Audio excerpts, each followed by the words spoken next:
ब्रह्मांड अनगिनत खतरों से भरा हुआ है। ना जाने कौन से पल दूर अंतरिक्ष से कोई खतरा आए और धरती हमेशा हमेशा के लिए बर्बाद हो जाए। ऐसे में अगर हम इंसान अपनी सिविलाइजेशन को फ्यूचर में भी जिंदा रखना चाहते हैं तो हमें एक ना एक दिन तो इस ग्रह को छोड़कर यूनिवर्स में अपने लिए कोई दूसरा ठिकाना खोजना ही होगा। जब हम किसी साईफाई मूवी को देखते हैं तो स्पेस ट्रैवल हमें बहुत आसान लगता है, लेकिन असल में ये बेहद कठिन है। हमारा यूनिवर्स इतना बड़ा है कि यहाँ एक जगह से दूसरी जगह तक जाने के लिए हमें लाइट की स्पीड से भी ज्यादा स्पीड की जरूरत है। लेकिन क्या ये पॉसिबल है? वार्प ड्राइव एक ऐसा हाइपोथेटिकल स्पेसक्राफ्ट प्रोपल्सन सिस्टम होता है जिसके थ्रू हम लाइट की स्पीड से भी ज्यादा तेजी से ट्रैवल कर सकते हैं। हाल ही में नासा एक ऐसे फ्यूचरिस्टिक टेक्नोलॉजी पर काम कर रहा है जिससे वार्प ड्राइव हकीकत में उतारी जा सकती है और फिजिक्स के लॉज को तोड़ते हुए हम अंतरिक्ष में लाइट की स्पीड से भी ज्यादा तेजी से ट्रैवल कर सकते हैं। तो आखिर ये टेक्नोलॉजी क्या है जो स्पेस एक्सप्लोरेशन के हमारे फ्यूचर में रेवोल्यूशन ला सकती है? आज के इस वीडियो में मैं आपको इसी के बारे में बताने वाला हूं, तो आज के इस वीडियो को बिल्कुल एंड तक जरूर देखना। तो हेलो गाइस, मैं कौशिक और चलिए जानते हैं नासा के इम्पॉसिबल इंजन के बारे में जो फिजिक्स के सारे लॉज तोड़ देगी। दोस्तों, प्रॉक्सिमा सेंटोरी धरती के सबसे पास वाला स्टार है, लेकिन ये भी हमसे करीब 4.24 लाइट ईयर्स की दूरी पर स्थित है। यानी कि अगर हम लाइट की स्पीड से भी ट्रैवल करते हुए यहाँ तक जाते हैं तो हमें कम से कम 4.24 ईयर्स का समय लगेगा। इस फैक्ट से आप यूनिवर्स की वास्टनेस को अच्छी तरह से समझ सकते हो। वॉयेजर 1 और वॉयेजर 2 पिछले करीब 45 सालों से ट्रैवल करने के बाद भी सोलर सिस्टम को क्रॉस नहीं कर सके हैं। जब हम स्पेस में किसी रॉकेट या स्पेसक्राफ्ट को भेजते हैं तो हमारे सामने सबसे बड़ी प्रॉब्लम होती है फ्यूल की। अब यहाँ धरती पर अगर आप अपनी कार से कहीं जा रहे हो तो आपको जगह जगह पर पेट्रोल पंप्स मिल जाएंगे, लेकिन स्पेस में फिलहाल तक कोई भी फ्यूलिंग स्टेशन मौजूद नहीं है। एज ए रिजल्ट हम अपने स्पेस क्राफ्ट्स को लंबी दूरी तक भेजने की सोच भी नहीं सकते। पर क्या आप ये बिलीव करोगे कि साइंटिस्ट ने एक ऐसा इंजन खोज लिया है जो बिना किसी फ्यूल के चलता है? क्या? जी हाँ, आपने बिल्कुल सही सुना। इसका नाम है EM ड्राइव। इसे हम इम्पॉसिबल ड्राइव या इम्पॉसिबल इंजन के नाम से भी जानते हैं। लेकिन आखिर इम्पॉसिबल क्यों? इसको समझने के लिए आपको इसके कॉन्सेप्ट और वर्किंग को अच्छे से जानना होगा। तो चलिए फिर इसी की बात करते हैं।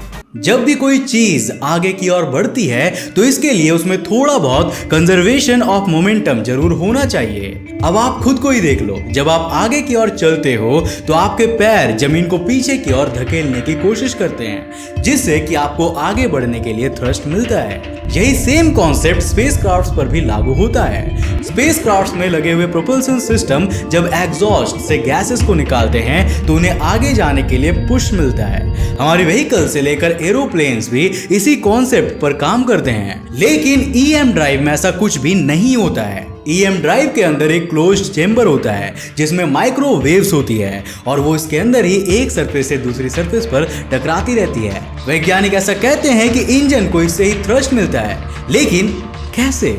सच बताऊं तो इसके बारे में हमें अभी तक कोई भी नॉलेज नहीं है। फिजिक्स की हमारी करंट अंडरस्टैंडिंग ये एक्सप्लेन नहीं कर सकती कि ये इंजन आगे कैसे बढ़ता होगा। क्या पता इसको बनाने के बाद जब हम इसकी टेस्टिंग करें तो हमारे सामने फिजिक्स के कुछ न्यू लॉज आ जाए जिनके बारे में हम अभी तक नहीं जानते थे। लेकिन फिलहाल के लिए ये हमारे फिजिक्स के करंट लॉज को ब्रेक करता है और इसीलिए इसका नाम इम्पॉसिबल इंजन रखा गया है। EM ड्राइव का कॉन्सेप्ट साल 2001 में रॉजर सॉयर ने दिया था। इसके बाद से ही अलग अलग रिसर्च ग्रुप्स इस कॉन्सेप्ट की स्टडी करने में लगे हुए हैं। कुछ लोगों ने तो ये तक दावा किया है कि वो इस ड्राइव से फोर्स को प्राप्त करने में कामयाब हुए हैं। हालांकि वो फोर्स इतना कम था कि उससे एक पत्ते को भी नहीं हिलाया जा सकता है। नासा भी पिछले कई सालों से इस इंजन के बारे में स्टडीज कर रही है, पर वहीं कुछ वैज्ञानिक ऐसा मानते हैं कि EM ड्राइव एक इम्पॉसिबल कॉन्सेप्ट है और हम ऐसा कुछ भी बनाने में कभी भी कामयाब नहीं हो पाएंगे। लेकिन वो कहते हैं ना कि जो लोग कोशिश नहीं करते वो कुछ इनोवेट भी नहीं कर पाते। फॉर एग्जाम्पल यही सुन लो, एक समय था जब हम इंसान हवा में उड़ने को इम्पॉसिबल मानते थे, लेकिन आज एरोप्लेन्स के थ्रू ये बहुत ही आसान हो चुका है। कौन ये सोच सकता था कि इंसान चांद पर कदम भी रख सकता है, लेकिन हमने ये कामयाबी भी हासिल की है। ठीक वैसे ही आज से कुछ साल पहले कोई भी ये सोच भी नहीं सकता था कि आपकी इन्वेस्टमेंट और आपका पैसा एक्सपोनेंशियली ग्रो हो सकता है, लेकिन क्रिप्टो करेंसी ने ये पॉसिबल करके दिखाया है। जिस $1 ट्रिलियन के मार्केट कैप को टच करने के लिए माइक्रोसॉफ्ट को 44 साल लग गए थे और एप्पल को 42 साल लग गए थे, वहीं पर बिटकॉइन ने उसे सिर्फ और सिर्फ 12 साल में ही हासिल करके दिखाया। आज लगभग पूरी दुनिया क्रिप्टो करेंसी में इन्वेस्ट करने में लगी हुई है और कुछ लोग तो इससे क्रिप्टो बिलियनर्स भी बन चुके हैं। तो फिर आप इससे पीछे क्यों है? क्या कह रहे हो? क्रिप्टो करेंसी में कैसे इन्वेस्ट करना है नहीं पता?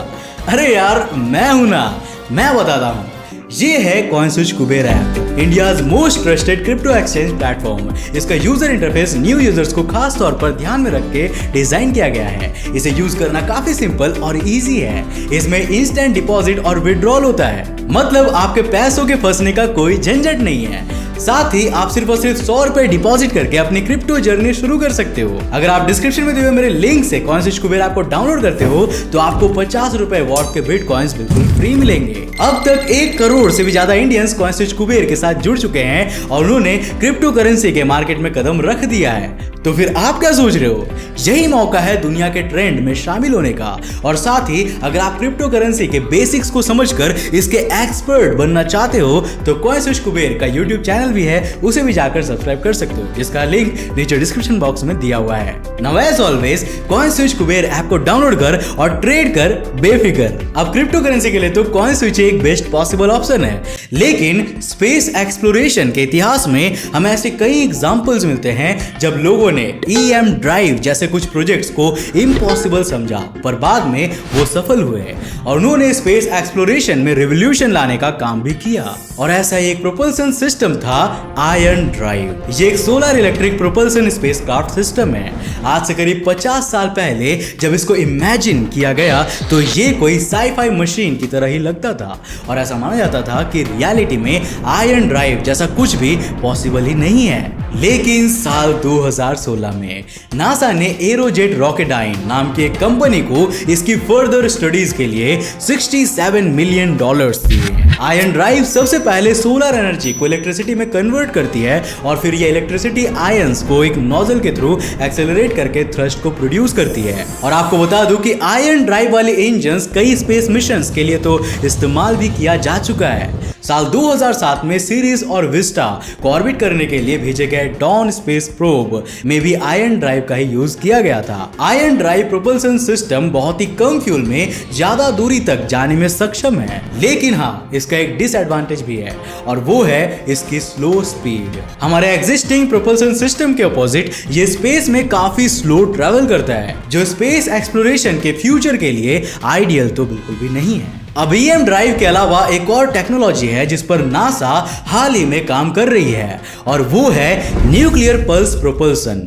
यानी कि स्पेसक्राफ्ट में ही एक न्यूक्लियर रिएक्टर लगा देना, जिससे कि यहाँ पर न्यूक्लियर रिएक्शंस चलती रहेंगी और उससे प्रोड्यूस हुई एनर्जी से स्पेसक्राफ्ट को थ्रस्ट भी लगातार मिलता रहेगा। ये आयरन ड्राइव में आने वाली दोनों प्रॉब्लम्स का सोल्यूशन है। न्यूक्लियर पल्स प्रोपल्सन वाले स्पेसक्राफ्ट्स काफी फ्यूल एफिशिएंट तो होते ही है, साथ में ये फास्ट भी होते हैं और हम इनसे फ्यूचर में दूर स्थित किसी सोलर सिस्टम में जाने की सोच भी सकते हैं। लेकिन ज्यादा खुश मत होना, क्योंकि यहाँ पर भी एक प्रॉब्लम है।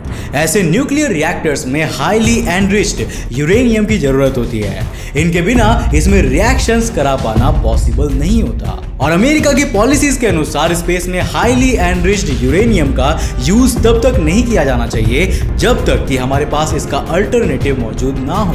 मतलब अगर हम दूसरे प्रोपल्सन सिस्टम का यूज करके किसी प्लैनेट तक थोड़ा स्लो भी पहुंचते हैं तो चलेगा, लेकिन हाईली एनरिच्ड यूरेनियम का यूज स्पेस को रेडियो एक्टिव बना सकता है और फ्यूचर के इंसानों का स्पेस ट्रैवल डिफिकल्ट बना सकता है। वैसे आपको बता दो कि नासा ने फिलहाल तक न्यूक्लियर रिएक्टर जैसा कुछ स्पेस में भेजने की कोशिश नहीं की है, लेकिन रशिया 30 से भी ज्यादा न्यूक्लियर पावर्ड स्पेसक्राफ्ट्स और सैटेलाइट्स स्पेस में भेज चुका है। हालांकि नासा भी अब इस टेक्नोलॉजी का यूज करने की प्लानिंग कर रहा है और वो साल 2027 तक मून पर एक लैंडर के थ्रू 10 किलोवाट पावर वाला एक न्यूक्लियर रिएक्टर चांद पर स्टैब्लिश करना चाहता है। अब no doubt nuclear propulsion system भी हमारे लिए एक आइडियल ऑप्शन हो सकता है, लेकिन इसके प्रैक्टिकल और सेफ यूज फिलहाल हमारे लिए दूर की बात है। अगले करीब 10-15 सालों तक तो हम अपने ट्रेडिशनल प्रोपेलेंट इंजन्स पर ही निर्भर रहेंगे और हमें इंतजार करना होगा कि जब हम ये सोचकर बैठे होंगे कि लाइट की स्पीड से फास्ट ट्रैवल करना इम्पॉसिबल है,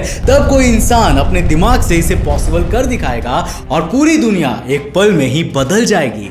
अब यहाँ मैं आपको अल्क्यूबायरे ड्राइव के बारे में भी बताना चाहूंगा, जिसका कॉन्सेप्ट आइंस्टाइन की जनरल थियरी ऑफ रिलेटिविटी के फील्ड इक्वेशंस पर आधारित है। साल 1994 में इसका कॉन्सेप्ट मैक्सिको के एक थ्योरेटिकल फिजिसिस्ट मिगुएल अल्क्यूबायरे मोया ने दिया था।